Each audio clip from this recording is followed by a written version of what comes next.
Salut les gars, j'espère que vous allez bien, c'est Liotrop, on se retrouve pour une nouvelle vidéo. Je tiens à préciser avant de commencer cette vidéo que à partir de maintenant, je vais drastiquement baisser la publication de mes vidéos. Tout simplement parce que en ce moment, j'ai un rythme assez particulier qui fait que je peux malheureusement pas trop travailler mes vidéos. Et en plus de ça, j'ai du matériel qui m'a lâché. Mon ordinateur qui me servait à faire du montage bah en fait ne fonctionne plus. En gros l'ordinateur il est en fin de vie, il faut que je le change. Et mon deuxième ordinateur, et bah pareil, il est trop lent pour les applications de montage. Donc bref, faut que je me rachète un nouveau PC. Le problème étant que je peux pas l'acheter dans l'immédiat. Donc pour le moment, je vais baisser les quantités de mes vidéos et je vais recommencer à filmer sur mon téléphone, car au moins sur mon téléphone, je peux faire le montage. Aujourd'hui, on se retrouve avec une vidéo que à la base je ne devais pas faire. J'ai eu dernièrement 2-3 questions sous une de mes anciennes vidéos où je parlais de l'application Sketchbook. C'est une application que j'utilise sur ma tablette pour dessiner. Il y a 2-3 commentaires qui me posaient des questions. Et je me suis dit ce serait intéressant, au lieu de vous faire un pavé explicatif en commentaire de comment ça fonctionne, etc., de vous en parler en vidéo, de faire une petite vidéo à ce sujet. Donc déjà pour commencer, je vais prendre ma tablette et je vais ouvrir l'application Sketchbook. Sachant que du coup je l'ai un peu réutilisé parce que ça faisait un petit moment que je l'avais pas utilisé, donc pour me refaire un peu l'application. Et j'ai pu faire pas mal de choses. J'ai bien me réhabituer et me réadapter à l'utilisation de cette tablette. Voilà, donc comme vous pouvez le voir, je suis sur l'application Sketchbook. Alors ce que vous voyez actuellement à l'écran, c'est un futur projet. Je n'en parle pas encore pour le moment, je travaille sur des trucs. Bref, l'une des premières questions que j'avais eues, et c'est une question que je me posais beaucoup au début, j'ai eu la réponse que récemment, en faisant une de petites recherches, on m'a demandé est-ce qu'on peut enregistrer un dessin sur l'application pour garder en fait tout ce qui est calque, etc. au lieu d'enregistrer le dessin, de l'avoir dans notre galerie. Et si on veut modifier le dessin, en fait, de devoir ouvrir le dessin à nouveau sur l'application. Mais là, du coup, on n'a plus de calque ni rien, donc c'est compliqué. En fait, c'est très simple. Vous allez ici, vous avez le petit carré juste là avec les 3 petits points et les traits. Donc en fait, c'est la partie, regardez, voilà, de sauvegarde, d'enregistrement, etc.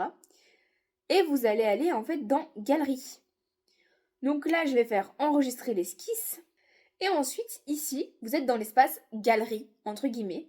Et c'est les dessins que vous avez enregistrés. Alors moi, du coup, c'est des trucs que j'ai enregistrés sans faire exprès. Des anciens dessins que vous avez enregistrés sur l'application. Alors il se trouve que si je tape sur des dessins qui sont trop vieux, ça ne marche pas parce que j'ai dû les déplacer, je pense sûrement dans mes galeries, etc. Ce qui fait que je peux plus les ouvrir. Comme vous voulez, échec d'ouverture fichier. Mais par contre, si je clique sur un récent, comme par exemple celui-ci, je peux modifier le dessin tel qu'il a été enregistré. Et j'ai accès sur le côté au dernier calque. Alors là, il se trouve qu'il n'y a vraiment pas beaucoup de calques par rapport à la quantité de dessins, mais c'est parce que j'ai tout fusionné pour faire un seul et même calque. Mais comme vous pouvez le voir, il en reste 2. Et ces 2 calques-là, je peux les modifier si je veux, les supprimer, les cacher. Voilà. Alors que sur ma tablette, dans la galerie, j'ai enregistré également le dessin. Mais si j'ouvre, voilà, vous voyez, si j'ouvre ce dessin-là dans l'application, je n'aurai plus les calques. J'ouvrirai juste une simple image dans l'application. Là, je vous montre, du coup, je retourne dans la galerie.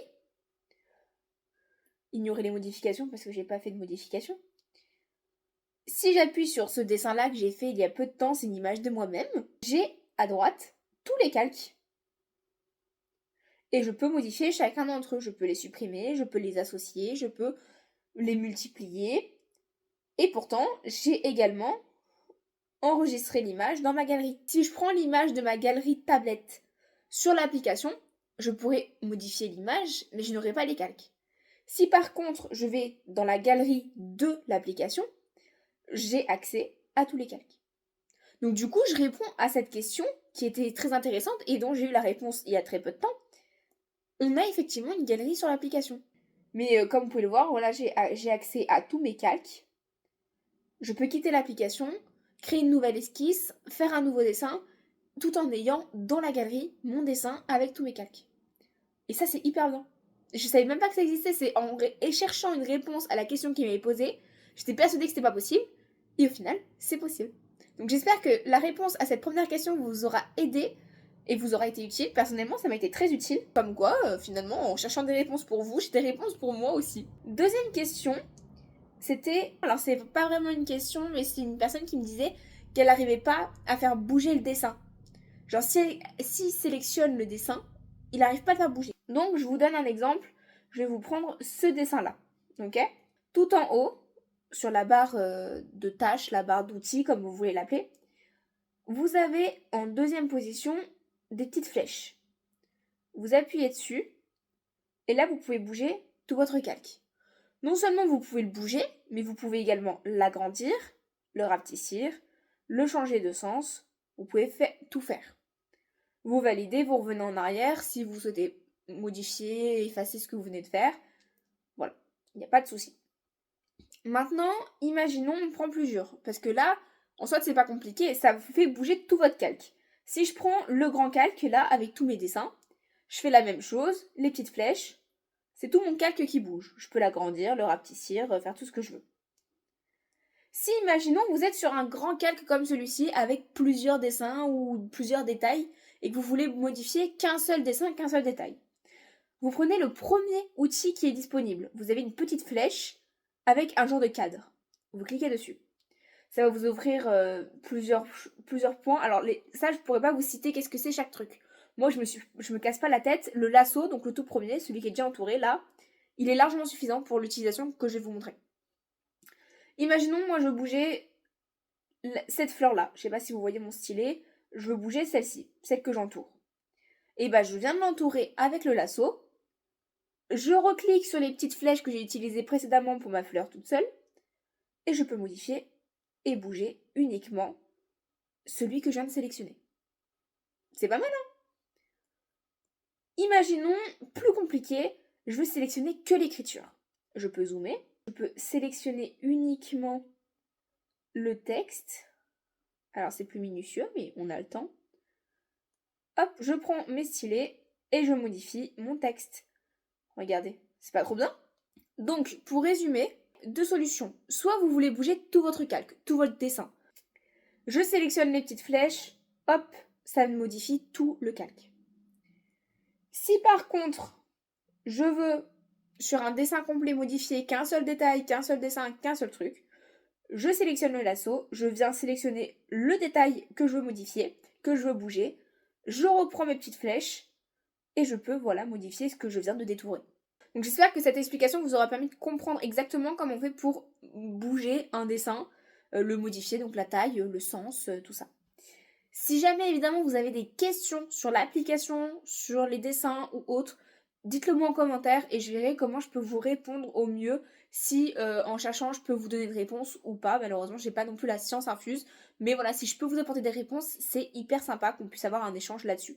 Pour la troisième et dernière question, celle que j'ai trouvée la plus intéressante, je vous avoue.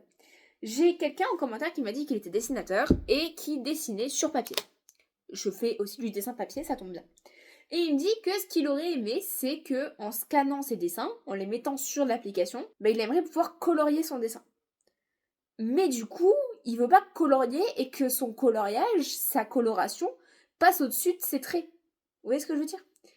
Alors j'ai eu des idées et on va tester ensemble. Donc je vais venir prendre un dessin déjà existant dans mes croquis. Je vais prendre ce dessin. C'est un croquis de chaussures qui date de... Je n'ai pas écrit l'année, mais ça doit dater de 2022, je pense, ou 2023 peut-être. Voilà, c'était un dessin d'observation. Je vais scanner l'image, je vais le mettre sur ma tablette et on se retrouve dans 2 secondes. Du coup, je viens de scanner le dessin de cette petite chaussure et je me la suis envoyée, comme vous pouvez le voir, sur, sur ma tablette. Donc là, je vais ouvrir le dessin. On a bien, du coup, le dessin sur ma tablette. Maintenant, je vais sur l'application. Du coup, j'enregistre bien dans la galerie mon esquisse. Et je viens créer juste en bas une nouvelle esquisse. Hop. Maintenant, moi j'ai 2 possibilités qui s'offrent à moi maintenant. Là, je viens de cliquer sur importer depuis les fichiers. Je vais venir importer le dessin. Ce qui fait que la base même de mon dessin, c'est le dessin que je viens d'importer. Maintenant, en effet, dans cette situation-là, je peux venir colorier, mais mon coloriage sera forcément au-dessus de mon dessin de base. Donc ça, c'est pas top. Le problème, c'est que je ne pense pas pouvoir, à partir de là, effacer quelque chose. Donc moi, je pense qu'il y a deux possibilités. La première possibilité, c'est que tu repasses ton dessin sur l'application. Donc c'est un peu long, c'est pas forcément fun. Soit on a le temps, on a envie, soit on n'a pas le temps, on n'a pas l'envie.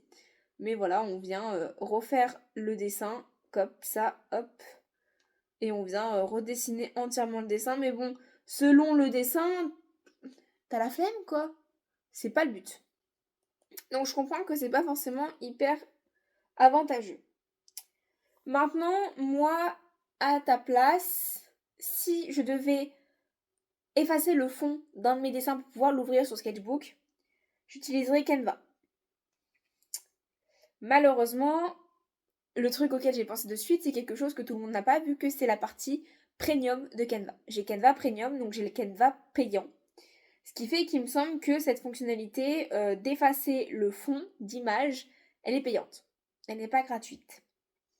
Après, vous pouvez toujours faire, c'est d'une semaine ou d'un mois gratuit, juste pour avoir votre image sans fond. Mais bon, je suis pas sûre que ce soit forcément ce que vous vouliez. Je vais dans Projet, ajouter de nouveaux éléments, importer des fichiers. J'importe directement le dessin concerné. Ok. Je clique dessus. Je peux pas le modifier.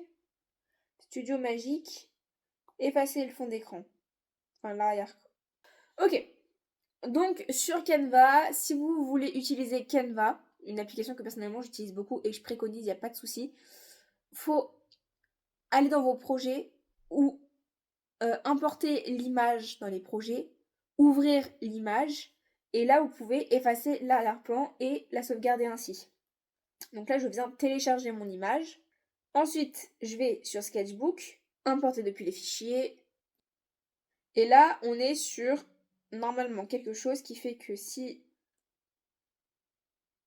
j'ai ajouté un calque, je mets le calque en dessous de mon image, je prends un pinceau, et mon pinceau, comme vous pouvez le voir, alors là c'est pas flagrant, je vais vous prendre une couleur un peu plus claire pour que vous puissiez voir. Comme on peut voir, il est bien en dessous. Donc je peux colorier, par exemple mes lacets, sans que mon coloriage se fasse au-dessus de mes traits. Et ça c'est cool. Parce que ça veut dire que j'ai un peu répondu à la question. Maintenant le problème c'est que du coup voilà, pour répondre à cette question, on ne peut pas, ou en tout cas je ne sais pas faire, je sais pas si c'est possible ou pas, mais moi j'ai pas l'impression que ce soit possible, d'importer une image directement sur Sketchbook et d'enlever le fond pour pouvoir dessiner. Il faut obligatoirement faire le dessin sur l'application, si vous voulez faire comme ça. Sinon, vous faites la possibilité de faire une utilisation externe d'une application comme Canva. Vous enlevez le fond d'écran de votre dessin, et une fois que votre dessin de base n'a plus de fond d'écran, n'a plus de fond, n'a plus de blanc en fond, ou de rouge, ou peu importe la couleur de votre feuille, vous pouvez, une fois que votre image n'a plus de fond, l'importer ainsi sur l'application, et là, du coup, vous pouvez colorier, il n'y a pas de souci. Maintenant, si vous voulez pas utiliser Canva, parce que Canva, c'est un côté payant, c'est pas forcément... Voilà, tout le monde ne peut pas avoir Canva Premium, je comprends. Maintenant, je vais regarder si en ligne, il y a des sites qui enlèvent les fonds.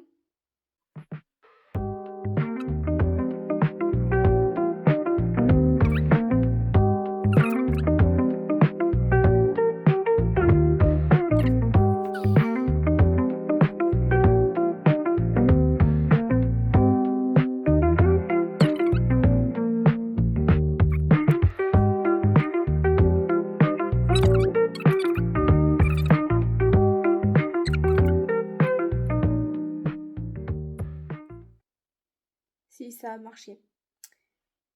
Ok. Ah mais c'est un site d'IA.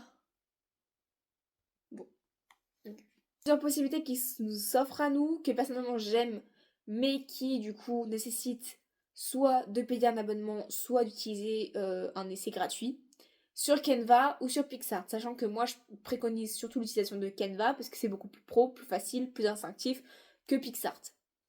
Maintenant, encore une fois, pour les deux applications qui sont quand même pro, même si je préfère Canva, c'est des options qui sont payantes, l'effacement de fond d'écran. Mais une fois que vous avez votre dessin, que vous avez enlevé le fond de l'image avec l'une de ces deux applications, vous pouvez télécharger l'image et l'ouvrir sur l'application. Et comme je vous l'ai montré, là, cette fois-ci, il n'y a aucun souci. Vous pouvez dessiner en dessous, colorier, il n'y a pas de souci.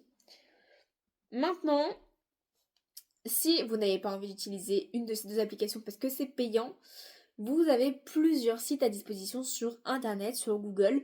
Alors il faut tester, il faut en tester plusieurs avant d'en trouver un sur lequel le dessin va bien se détacher, sur lequel vous n'allez pas avoir besoin de payer, sur lequel la résolution va vous convenir. Et par exemple, moi je suis tombée sur un site assez bien, mais c'est un site apparemment d'IA. Je ne pensais pas possible de tomber sur un truc d'IA sans faire exprès. Ça s'appelle éditeur d'image IA Pixel Cut. J'ai cliqué vraiment, comme vous avez vu, j'ai cliqué sur le site comme ça juste pour tester, donc j'ai même pas fait attention. Donc à vous de voir, est-ce que ça vous dérange ou pas de travailler avec un site d'IA? Je ne me connais pas du tout sur le sujet et je vous avoue que je suis pas forcément ouverte au débat parce que je n'utilise pas d'IA au quotidien. J'ai utilisé une seule fois ChatGPT par curiosité, mais je l'ai jamais utilisé et je l'utilise pas au quotidien, je n'ai rien à faire. Genre si j'ai une question, je demande à Google, je m'en fous de l'IA en fait, je m'en fous de ChatGPT, etc.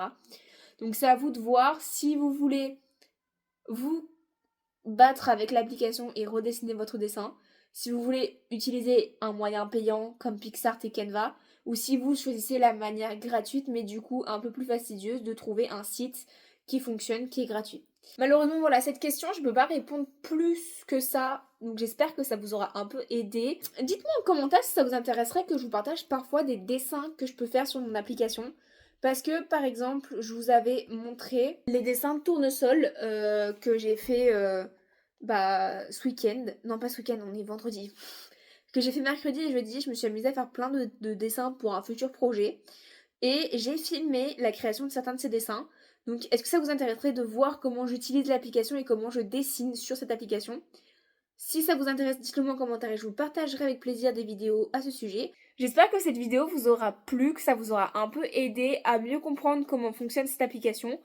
Comme je vous l'ai déjà dit plusieurs fois dans la vidéo, si vous avez d'autres questions auxquelles je n'ai pas répondu dans mes deux premières vidéos, donc la dernière et celle-ci, sur l'application Sketchbook, n'hésitez pas à me demander et j'y répondrai au mieux, je me renseignerai si besoin. Dites-moi si vous voulez plus de contenu de dessin, parce qu'il est vrai que j'ai beaucoup délaissé le dessin ces dernières années sur YouTube. En tout cas, voilà, moi, cette petite vidéo m'a beaucoup plu. Ça m'a fait plaisir de pouvoir vous aider. J'espère en tout cas que ça vous a aidé.